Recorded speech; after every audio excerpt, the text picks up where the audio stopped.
Shooters Connection offers products for competition shooters by competition shooters. With over 80 years of combined competition shooting experience, Shooters Connection is staffed by master and grandmaster shooters who live the shooting sports every day. We offer same-day shipping. Shooters Connection also sponsors over 100 of your matches every single year. So when it comes to finding everything you need to compete as a beginner or a seasoned grandmaster, Shooters Connection is the only name you need to know. Online at shootersconnectionstore.com. When you go to a Thai restaurant, do you tell them 5? Depends on the restaurant, but sure. Oh, really? You like it like as hot as they can make it? Again, it depends a lot on the restaurant. I mean, again, I don't want it so hot I can't taste any other flavor, but that's like a moving target depending on how much spicy food you're eating. Capsaicin tolerance goes up quick. It does? That's right. This is the Hit Factor podcast, and we've got spicy content for everybody tonight. Oh my God, that was so cheesy. That was perfect. I can't believe you lined that up like that, Jeremy. It was great. You must feel like a genius right now. That was amazing. That's really amazing. do. That appeals to my dad heart. I may have peaked. Like the podcast may have just peaked. I don't know that I can produce this at any higher level than what everyone got to just experience. Yeah. So y'all are welcome. That's all I can say is y'all are welcome. This is the Hit Factor podcast. Jeff?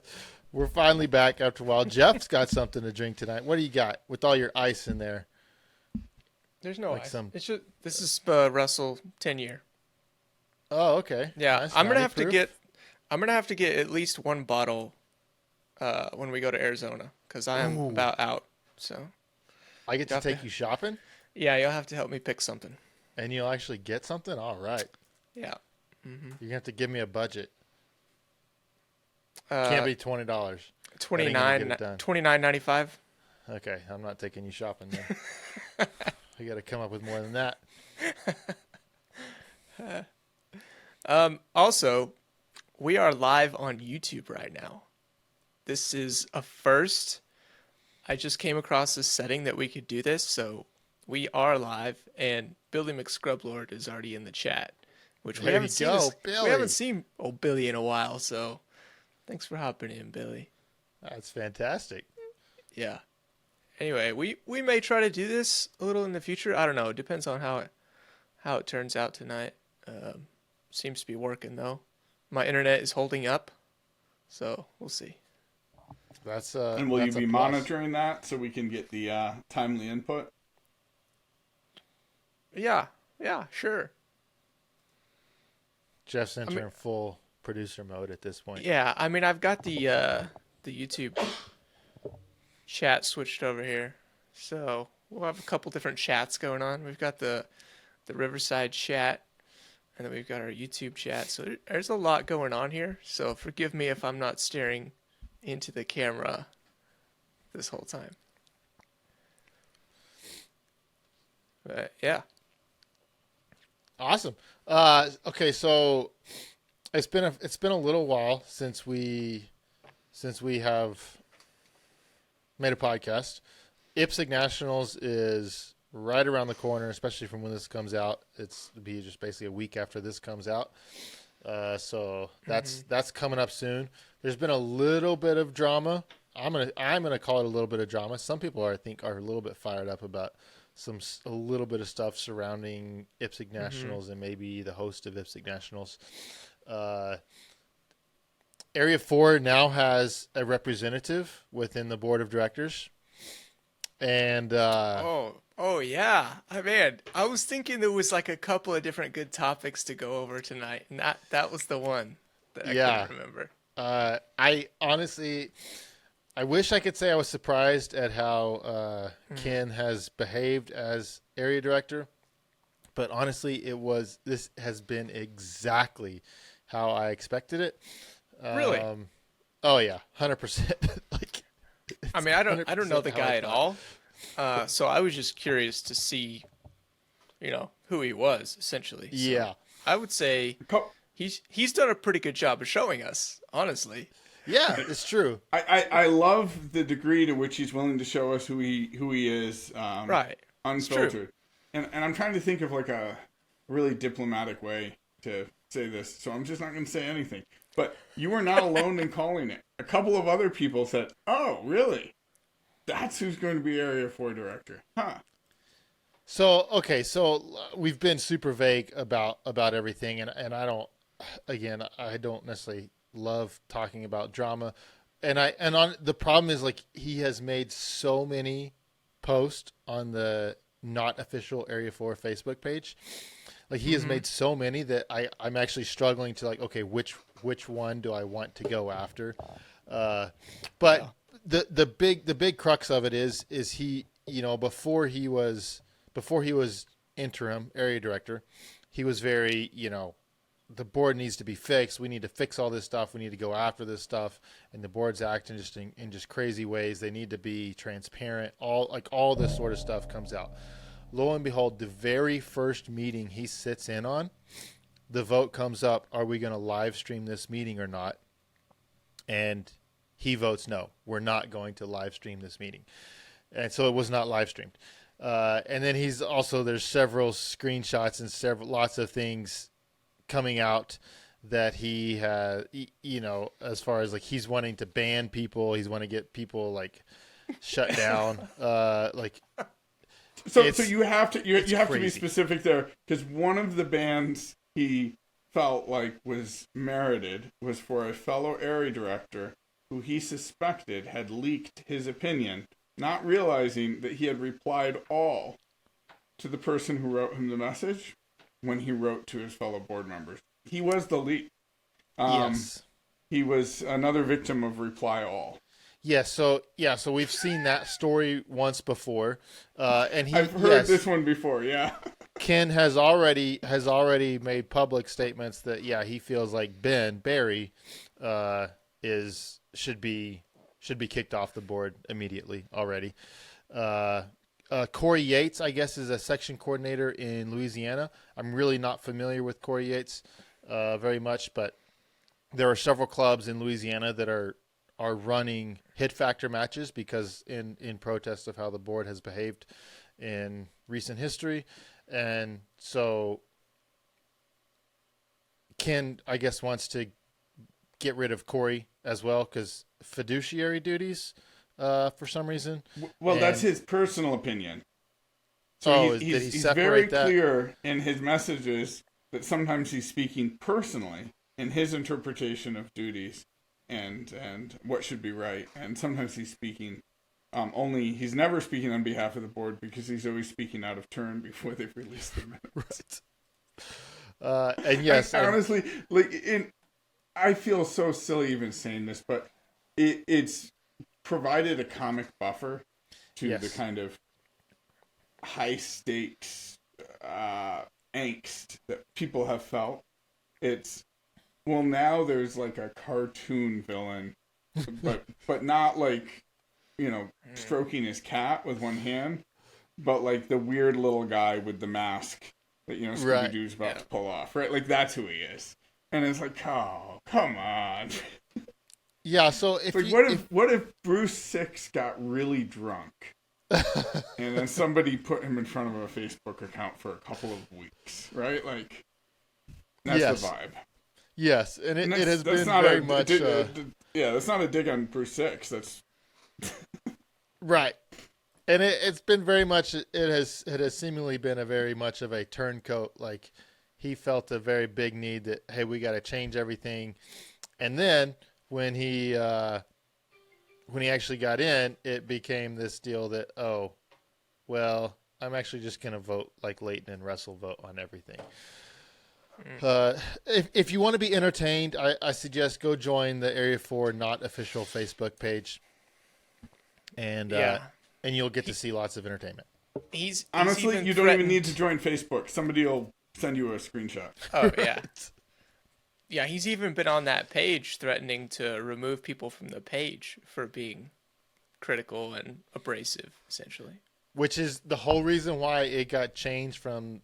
Like why we have an unofficial Area 4 Facebook page, because I guess Jake is a admin on the official Area 4 Facebook page, and he would remove people from that. Like he would just take them off there. And Ken is an administrator of the not official Facebook page, and I'm pretty sure I'm pretty positive that I could be. I don't want to speak, but I'm pretty positive. But anyway, yeah, it's too late. Anyway, but he is the reason. He's just demonstrating all the exact same behavior that happens when you give an old dude power that they haven't ever had. And I don't want to slander or libel anyone, but it's my understanding that Ken Cobb has in his possession documents that could lead to the incarceration of Hillary Clinton. That's pretty impressive. Oh, what? This is huge. What? Breaking, like, dude, did we just go viral? Like, this shit, we should have millions of views. Potato, what an episode. Freaking live streaming on YouTube for the masses, and you drop that bomb? Oh my God. We're done for. Oh, I guess Potato, that's all Potato's actually afraid he's going to get Epsteined, and he doesn't want to give any more information than that. Yeah, I'm a little afraid as well, so. I did have to mute myself after saying that, mostly out of fear. Right. I ain't scared. I'm not scared. They can come after me. God. So yeah, I don't know what else to say about that. I have a feeling it's going to be. I don't remember how long we have Ken in as interim. Through January 1st. Through January 1st. I would actually be somewhat surprised if he makes it to January. We'll see, but I would be a little bit shocked. Do we have him through January? Yeah, so a new board term starts on January 1st of the year after the election. So right now, the petitions are being submitted for Area 4 election. If there isn't a runoff, you'll know by July who the next Area 4 director will be, but they won't be seated until the first of the year. Okay. As of right now, as far as what I know, just for the people to know, there are 3 people who have publicly confirmed that they are running for Area 4. Ken Cobb is one of them, so he's given a good you're getting a good idea of how Ken Cobb will be as Area 4 director. Michael Bathen, I'm not sure how you say his name, but I think Bathen. I think that's how I've heard it. Yeah, I think that's right. He was match director for the Area 4 match last year and this year, and he has an interesting personality in as far as how he communicates publicly in that setting. And then we have Alex Acosta, who is Austin, Texas native, and is running for Area 4 director. If you guys haven't heard, there have been people that have talked about Alex, and he's very rich, so he should be Area 4 director. This actually, I feel bad for Alex because I don't know who the guy is. I think he's a friend of Alex that has kind of made that statement, but he's been way over the top. I don't think whether Alex is rich or poor has anything to do with being area director, but please don't let one acquaintance's overzealousness of Alex. I don't know if he's rich or not. I think he probably is. He does okay for himself. But I don't think that has any sort of sway as far as should they be Area 4 director or not. But yeah, that's who we're working with. Which, speaking of that, it's a great time. Jeff has a shout out from our Patreon for. I do. Yeah, read that sucker off. Speaking of Area 1 directors runoff. Yeah, it's from Jay Headland Shooting. Shout out to Jen Quayle. Is that how you say it? Jen Quayle? Jen Quayle? A.K.a. Solid Mediocre Shooter on Instagram for Area 1 Director.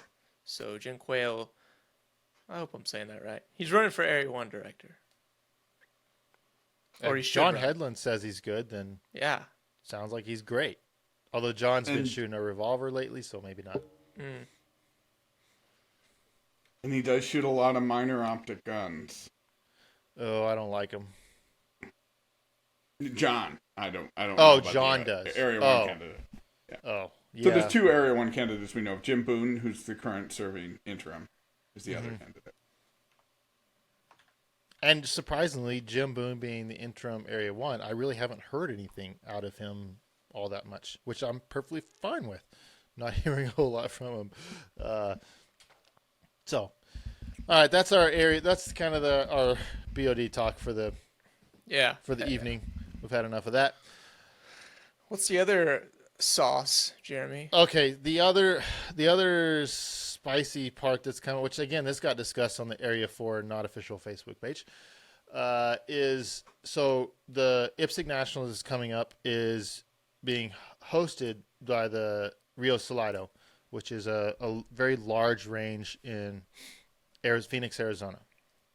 For those who aren't familiar, and unfortunately I'm not going to get the statistics right of it, there's at least 4 separate clubs running like action pistol matches out of there every month, and like the club is huge. It's over 7,000 members. Yeah. Okay. Over 7,000 members. 5 different clubs running matches there. On a given weekend, they will have not even club members. They can have 1,000 members of the public in there using the public range on any given weekend. Yeah. So we can have a 400-person match there, and we are not the primary users of the facility. Right. Yeah.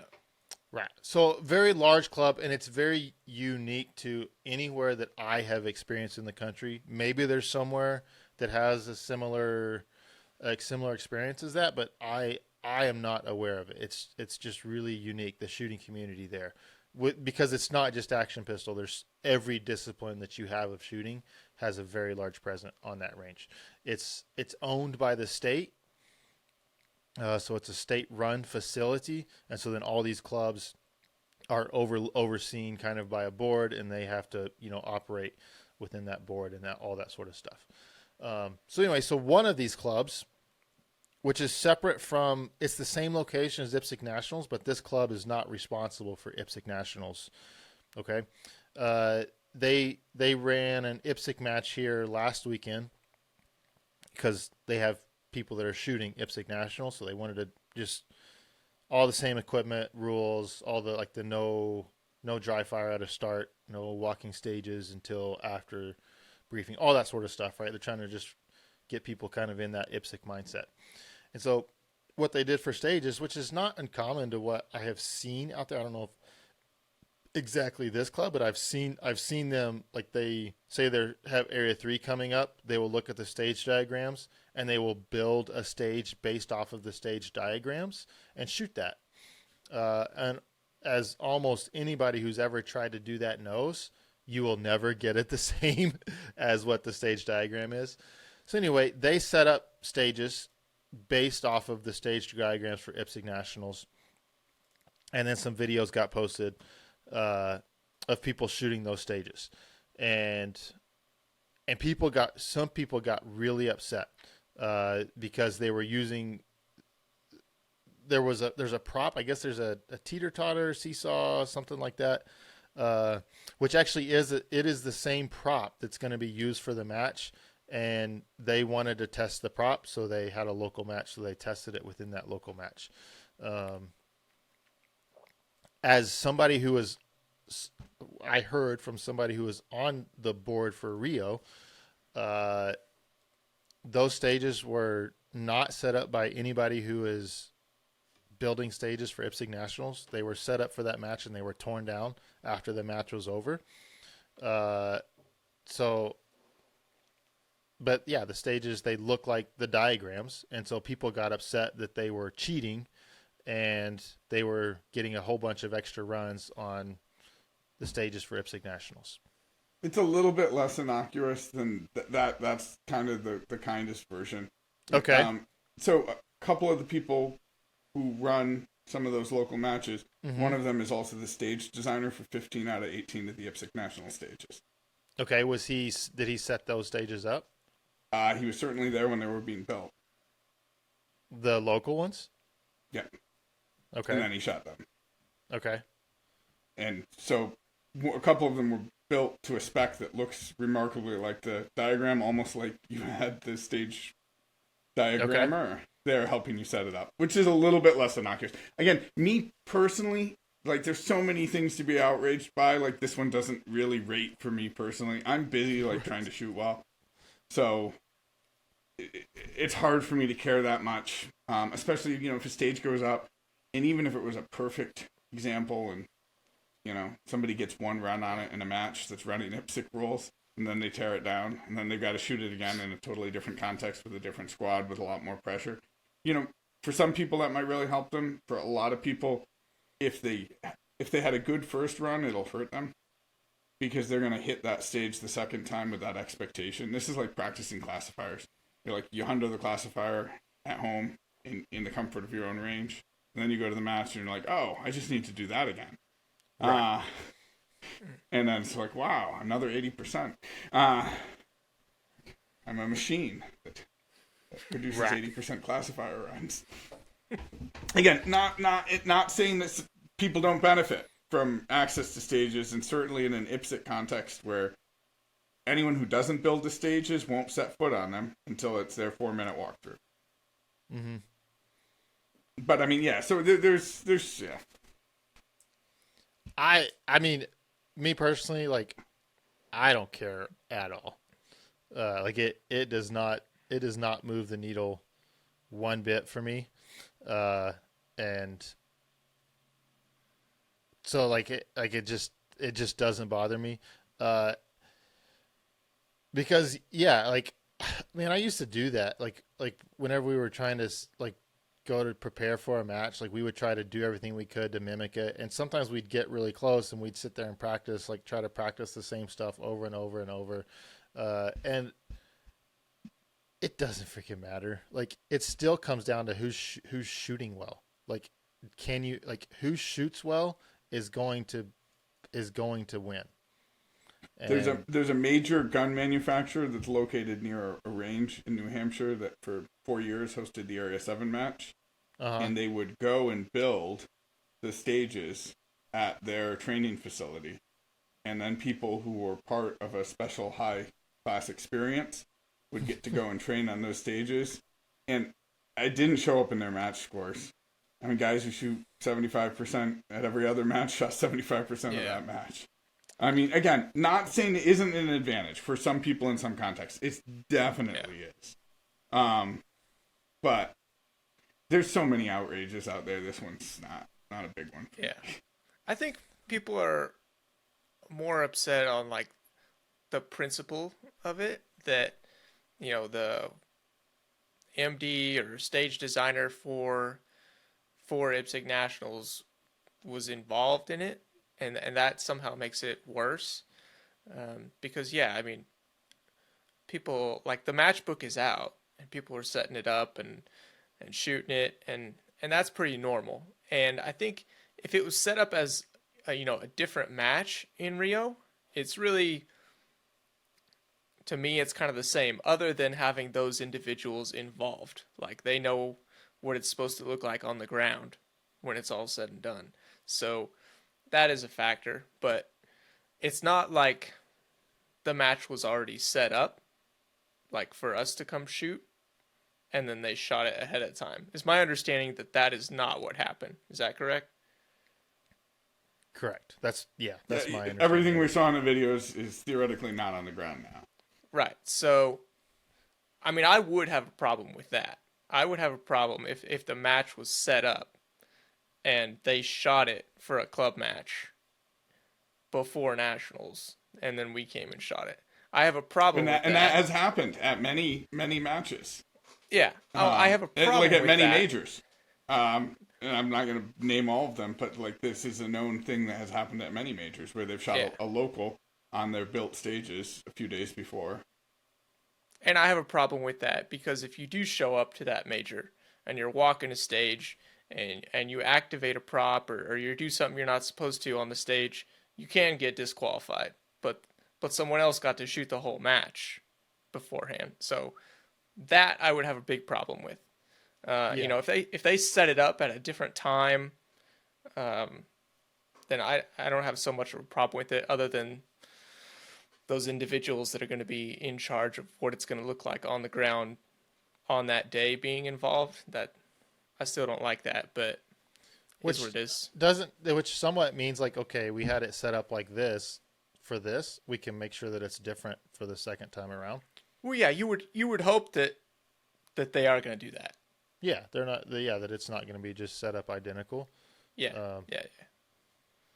I won't hang him out to dry, but a friend of mine said, if you get too extreme about this, you're essentially saying that people aren't allowed to practice. Right. Yeah. Exactly. Right, like at the extreme end, it's like, oh, well, there is weekend only shooting with an activator. I was out this weekend with an activator doing some weekended shooting. Does that give me an unfair advantage over the people I'm going to compete against who did not spend their Sunday shooting activator sequences? Yeah. Well, you hope so, right? You hope so. I mean, that's the plan. That's why I did it. Honestly, I did it because it was fun. But yeah. Yeah. John says I'm a cheating rude word. Yeah. Well, John shoots sissy pistols.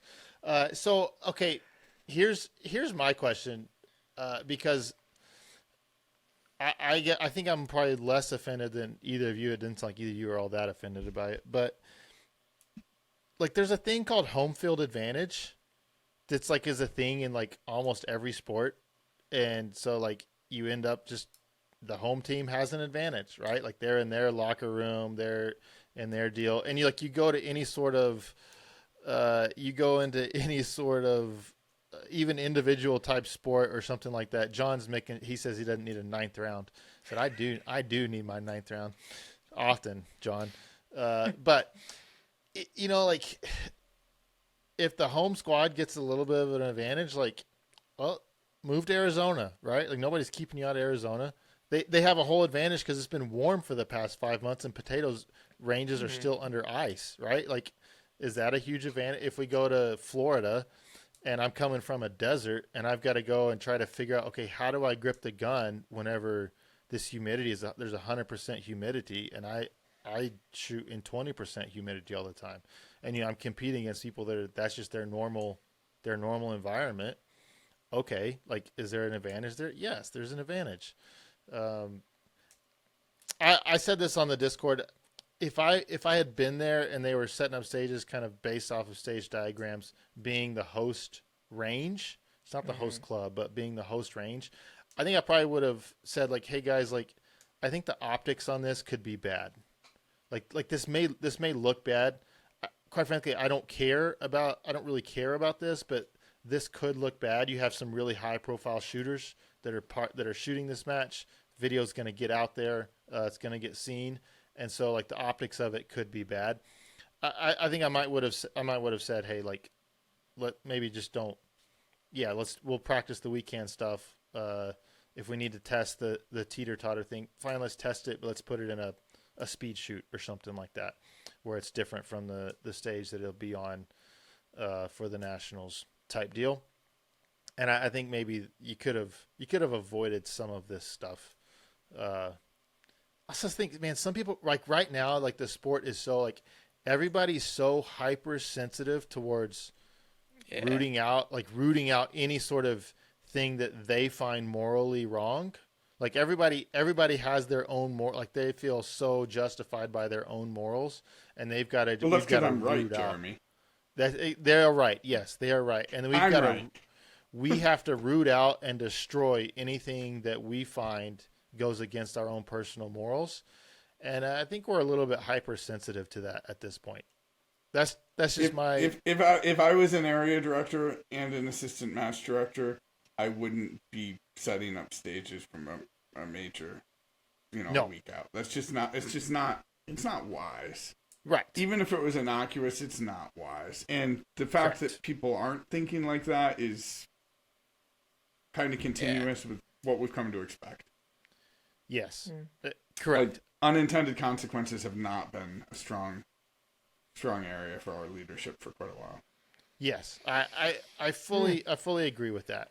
I think we need to maybe I think pump the brakes. There's some people pretty vehemently like calling everybody at that match cheaters, like that they're cheating and all this. Like, man, like cheating is when you're going to, I don't know if you guys have been familiar with this, the walleye. There've been a couple walleye professional fishing tournaments, and they've been shoving lead weights into these walleye and then going away in them, and it like they won some pretty big prize money. So you know, like that became kind of national news. Like, okay, like I think that's cheating. Like, right? Like, you are clearly cheating. Plus twoing, minus twoing somebody, like, that's cheating.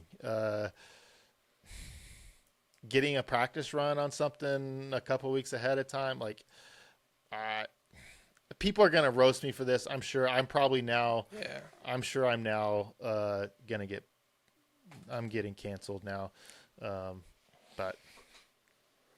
Well, I mean, I feel like we covered it. I feel like we covered pretty much all the different angles of it. I mean, if I am sympathetic to the people who are mad about it.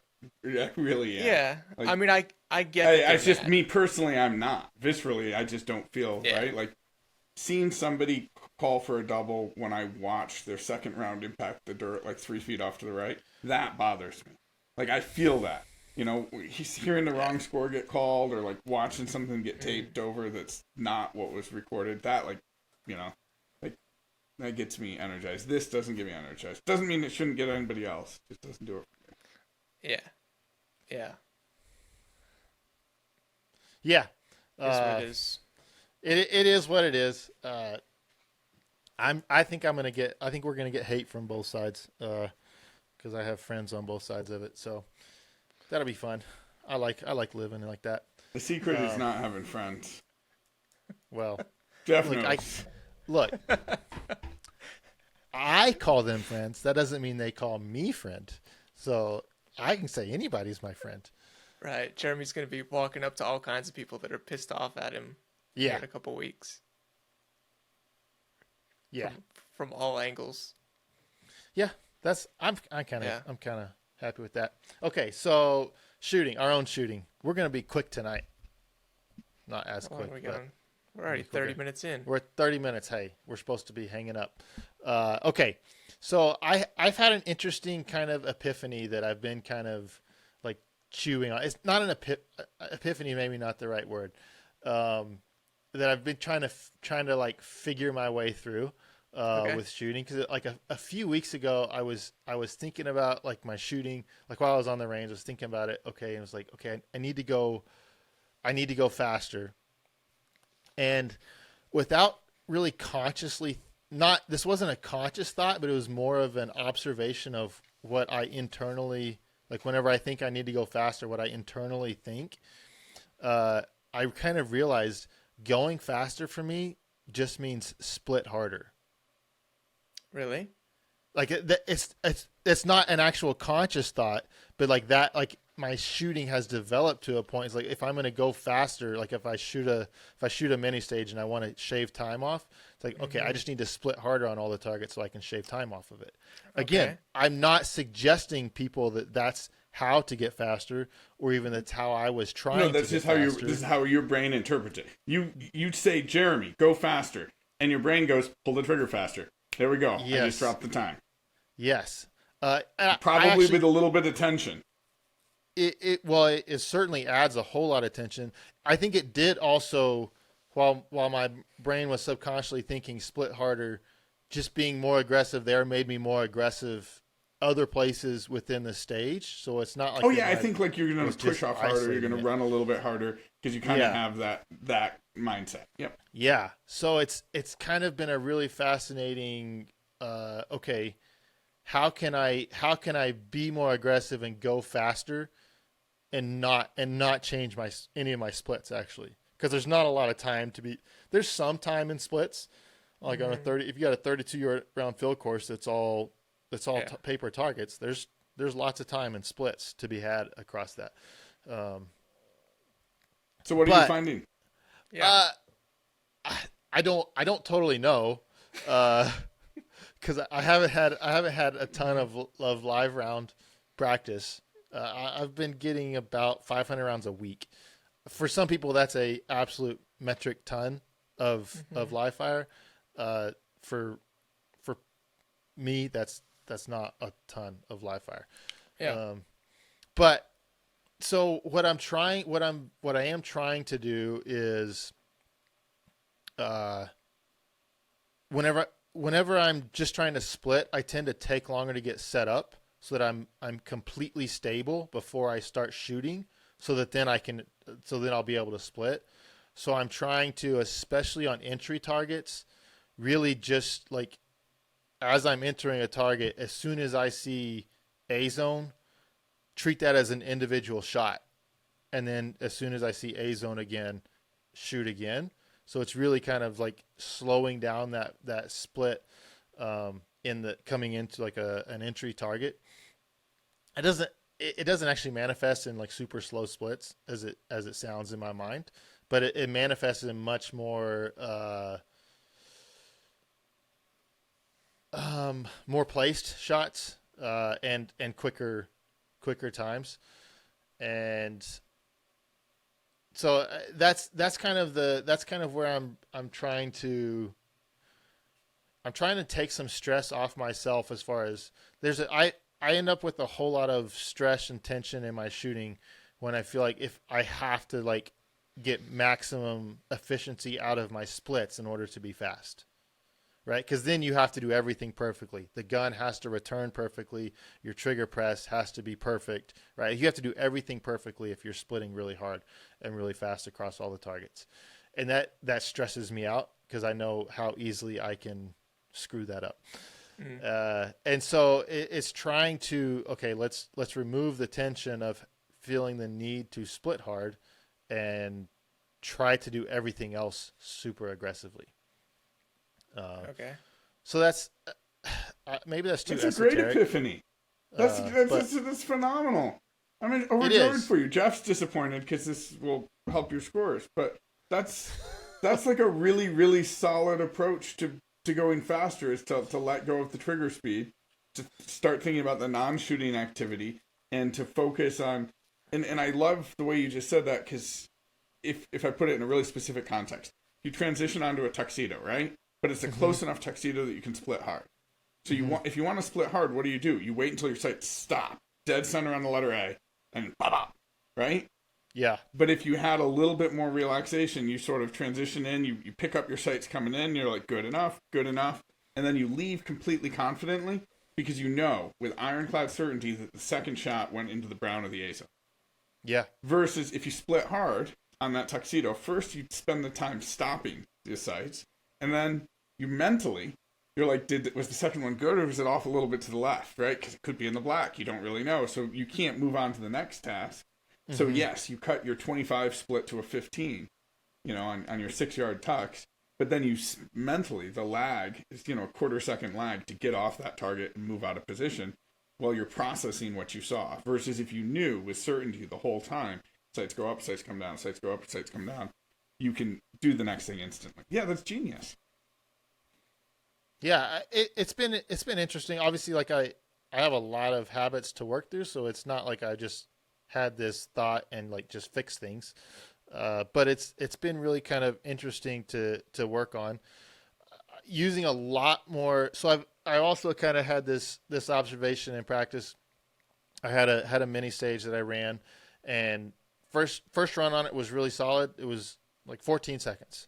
And then I ran it another time, and I was happy with that. Good solid hits. Ran it another time, it was 14 and a quarter, really similar time. Again, really solid splits. And so I'm sitting there thinking, okay, that's really good run. And I've done this before in practice, like, okay, that felt really good. And just as a speed check, you just say, okay, pull all training wheels off, pull everything away, and just do full send as if you don't care if you have penalties. And immediately it was like 12 and a half seconds, the next run. And so, and then I repeated that with solid. I repeated that 12 to 13 second run a couple more times with solid hits, but yes, could throw some sketchy hits out there. It was full send, right? So it's not going to be perfect.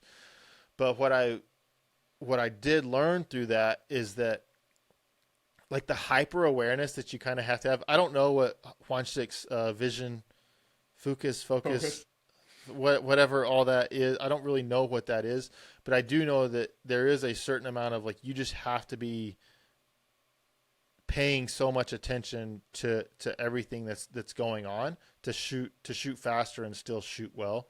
But still, it's a capable, but you really have to be paying attention.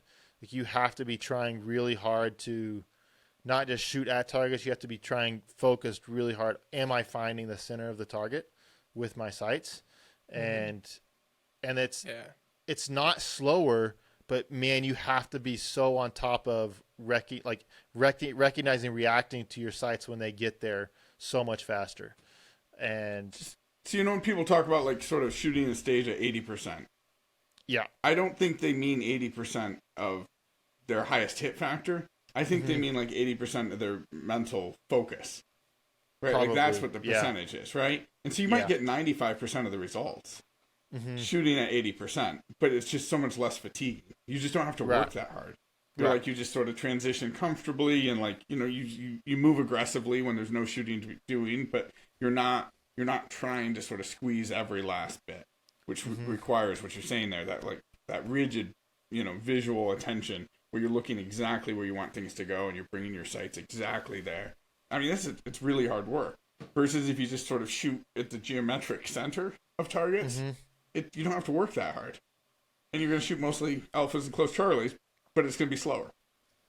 But yeah, it's slower. Yeah. And, like, I think what you do is when you tend to, if you're not quite as focused, you're not trying to react as quickly. You're not trying to react the moment it gets to the A zone. Yeah, you're just not reacting as quickly, so you're just slower. You're really not shooting much slower. But it's easier. Yeah. Right. Like, all of the individual elements take place however long you've trained them to take place. But mentally, you're just not as sharp. Yeah. And I think that, but it takes a ton of work, and it takes a lot of rehearsal, and, like, it takes a lot of commitment, and it takes a lot of confidence to do that. You can't do that if you don't think you can do it. Right. Right, like, you can't shoot better than you think you can shoot with any degree of repeatability. Yeah. And so for me, what I've been doing since that last one is I've been running part-times in dry fire so much more here the last couple of weeks than I have, and I've actually seen some really good benefit from it. But I'm really, when I went away from part-times in the past in dry fire, it's because it's too easy just to meet the tar time, and I would just get sloppy, right? Like, I would see a sight on a target and call it, okay, that's good enough, versus, okay, I'm trying to meet the par time, but I'm also trying to be extremely disciplined at the same time. And getting mad when you finish it and okay, I know that the sight picture on that target and that target, I met the par time, but I know that sight picture was not good. And so I'm trying to replicate pushing that mental vision focus. I don't mean to use that. I'm really not trying to steal Wanchik's stuff, because I have no idea what Wanchik's is all about. But that's the best way. That's the best interpretation. It's really your own. And I'm curious what Jeff thinks about this, but I'm going to push him out for 1 second, because you used to talk about doing 2 runs and, like, using one run to put pressure on the other. And so what I was doing in live fire over the weekend, that was a ton of fun for me, and, like, I didn't get anywhere with it, but it was a ton of fun, is I set up really awkward scenarios where it made sense to shoot, move, shoot, where those are different things. And so I'd shoot it like that, really aggressively, and then I'd be like, okay, now you have to shoot it and move continuously. And try and get back to that shoot, move, shoot time. I didn't get there. Oh, and you have to shoot all alphas on the move. Oh, gosh. I also didn't get there. But, I mean, like, that was the intention, right? Like, if it's a close Charlie, it's a close Charlie. I don't care, right? But I'm not just going to get the time shooting on the move by pulling the trigger in the direction of the target. Yeah. Which is easy to do in dry fire. But it feels really dumb to do in live fire. More than once. And so that's what I was doing, is I was trying to put pressure on my shooting on the move by saying, hey, here's a bad spot to shoot on the move, right? Like, the smart play here is shoot, move, shoot. How can I try and teach myself to make the smart play shooting this on the move? Because if you learn to do that, you'll have something that other people don't have. Anyway, it's going to take a long time, but it's a lot of fun. Yeah. And so it's like these really awkward, like, up-range left movements where I'm like moving away from the target, shooting across my body, where it'd be so much easier just to stand there, shoot them, and then run. Yeah. But nope. I gotta shoot this one on the move. Doesn't have to move fast. Just gotta be moving. Trying to I get like back it. to that time. Got to be comfortable Anyway. with moving. All right, Jeff, you have 1 minute to respond. To respond to what? All that discussion we just had. Oh, I mean, that's great. Dude, I mean, whatever's working for you, you know? Whatever do you. whatever makes you feel like you're making progress and builds your confidence, like, you go for it, buddy. Oh I believe in you. Jeff sent me a video the other day that I need to think more like Hitler. Is all I don't remember what else the video said. It just said I need to think like Hitler. So That is not. Oh my that's God. what the video said. It said think like Hitler. And so Let it be known, I did not say that. I did not say that. No, you video sent a said video that. that said that. Yes. You endorsed it by sending. Yes. No. Yes. No, I did Have not. you been shooting, Jeff? I have shot. Yeah. What were you doing? It was just a club match, so it was like a couple yeah, stages. and which you went through with your single stack and just absolutely demolished the poor people of Ada by like 30 seconds Yeah, I was on a pushing pretty 5-stage hard. match. Yeah. I mean, I don't know. As weird as it is, and I get this way with almost any skill-based thing, is like I can do really well without training, and then if I start training, I'll get to this point where I get worse. Right? Like I'll start training and I'll get worse. And then I start making progress and I'll get better. But it's almost like if I have a big thing coming up, I don't have time to get over that hump of getting worse and to get better again. So it's better to just like go out and shoot every once in a while and not get to that point where I'm questioning things. I'm just shooting like subconsciously. And that's kind of where I'm at. And that's going to be my thing all this year. I guarantee it is, I'm all about the subconscious performance.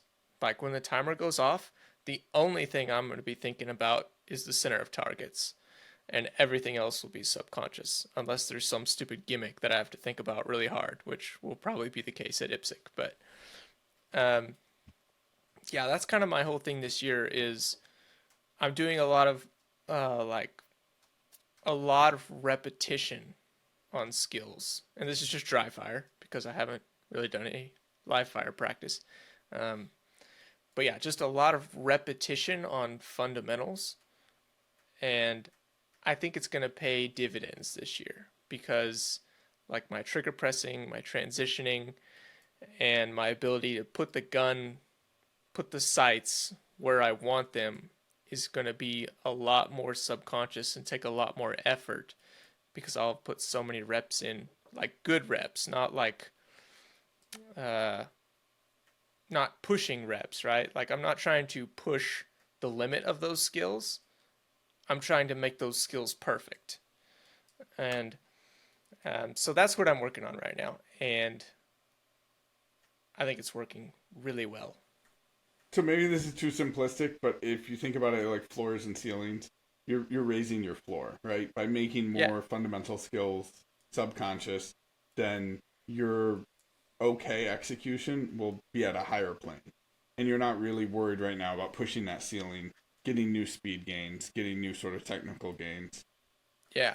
Because to do that, you have to make yeah. things conscious, and then you're going to have a degradation of performance until you assimilate it into your subconscious. Right. Well, you pull the floor up, and suddenly your ceiling goes up, because now your fundamentals don't fall apart as quickly, because they're more solid. So now you can push harder before they fall apart, and that's my theory anyway. But I like it. So that's kind of what I'm working on. I kind of feel like I've spent 7 years of shooting trying to improve my ceiling, and it shows. There's guys with higher ceilings and way higher floors. Yeah, and I don't know. I don't really feel like ceiling performance has ever been. It's never been my thing. Like, and that's the reason. Like, I'm not an impressive shooter.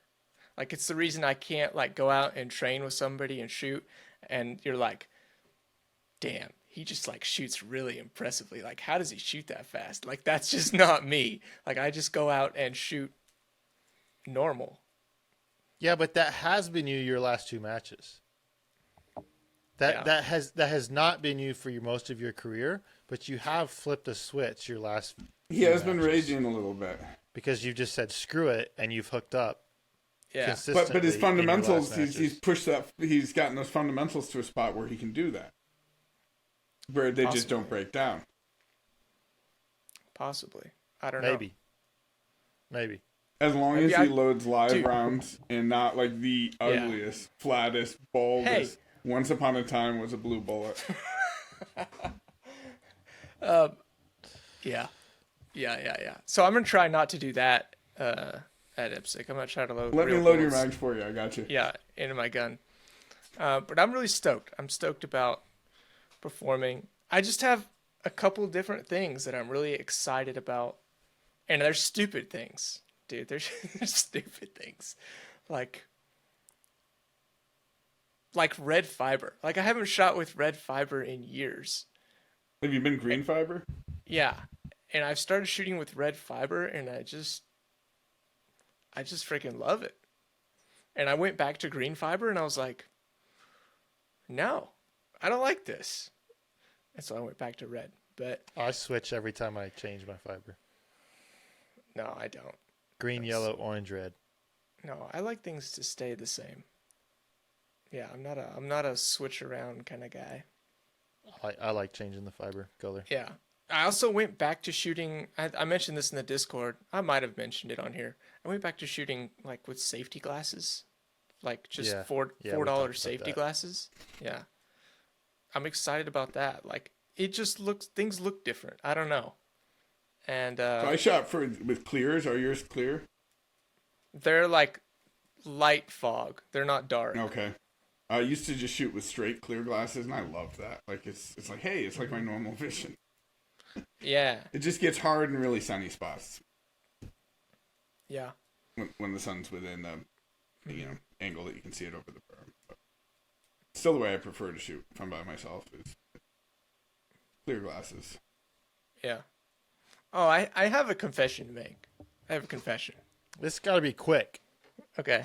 It will be quick. All right. I've been feeling a little guilty about this. People will probably call me a cheater for this. Rightfully so, I guess. So at Western States, I took 2 different ammos. Okay. Gosh.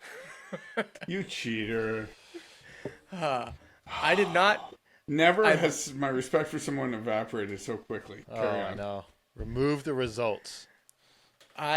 You can have my second place GM trophy. Second place that wasn't second place. Yeah, so I took 2 ammos. The reason being, not because I was trying to cheat, but because I did not have time to chrono. So I got a load. I loaded up ammo that I thought was close to major, and then I took a box of ammo that I knew was good for a major. And I chronoed with that, and then I shot the match with a mixture of everything. Anyway, I finally chronoed that ammo, and it was making major. So there you go. That's what the ammo you chronoed was like 175, right? At the max. Yeah, it was like 175. Yeah, but I chronoed the ammo that I actually shot a lot of in the match, and it was like 165 to 171 or something like that. To be fair, the chrono was incorrectly run at that match, so anybody that was running minor, they probably that was trying to shoot major, they didn't get correct readings anyway for that, so the chrono was kind of irrelevant at that point anyway. So yeah, I wonder if some people you can do that legally, Jeff. You just say, I'm using 2 different types of ammo. Here's another 8 rounds. Yeah, but I didn't know if it was going to make, because I hadn't chronoed it, right? And I did not want to go minor. Well, no, but this is just go over to the chrono at the beginning of the match. I've never, ever heard of a chrono that won't do this for you. Just go over to the chrono at the beginning of the match and say, hey, I'm not sure about this ammo. Can you run 3 rounds through it? Oh, I get what you're saying. And then if it comes in at 162, you're like, all right, not shooting that ammo. And then go shoot it. Let me find some 40. Let me shoot some spear. Jeff is such a purple cheater. ones. He's the freaking Sasquatch. Was that weighing this on your whole time. conscience a little bit, Jeff? No, it honestly was. Like, I don't want to be a cheater. I like to do things right. He's a cheater. Anyway, so I bumped the powder up, and now we should be freaking You know, solid. the for that floor is 170, right? Yeah. Yeah. So I bumped the powder up, and we should be Okay, good there. Potato, you have 5 seconds to respond. Shooting single stack, would you shoot major or minor at IPSC Nationals? Minor. Honestly, no. Me personally, I'd shoot major because it sounds like more fun. If I wanted to do well, I'd shoot minor. We'll see what I roll up with. I've shot major all year. I haven't loaded any minor ammo. I have major ammo loaded, but Last time you hadn't loaded any minor, you had like 4,000 rounds you found in a box. I don't have that. I used all that up. So Find another box. yeah, that box I'm pretty sure is. I think I probably have 1,000 rounds of boxed up 9 ammo that I could shoot. So that maybe I have something I can practice. I would just shoot the major. You're shooting enough Charlies. Shoot the major. It's not the Charlies. Yeah, it's yeah. the Deltas. No, the deltas are still bad. There's no 2-point deltas doesn't mean anything. 2-point delta's bad. Delta's bad. It's the Charlies. Yeah. Like the math just doesn't work. 2 from 5 is not good. I think you should shoot major. Like, oh look, Tyler's Like in you. the chat. Yeah, like me, man. Yeah, just having shot with you, and how much like dropping points already bothers you. Like it just really bothers you to drop points. I don't really get it. But No, it's not the dropping the points. It's the effect on my score that dropping points has. right, So there is a solution to that. shoot Right. major. No, you No. shoot the middle of the target. You shoot the part of the target that's the A zone Right.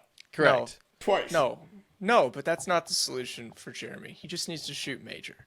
You need to He shoot needs major, super major. He needs And you 3-point deltas, and then he'll win. and you need to not care. You need to not care about those points. And I you just need to don't. shoot.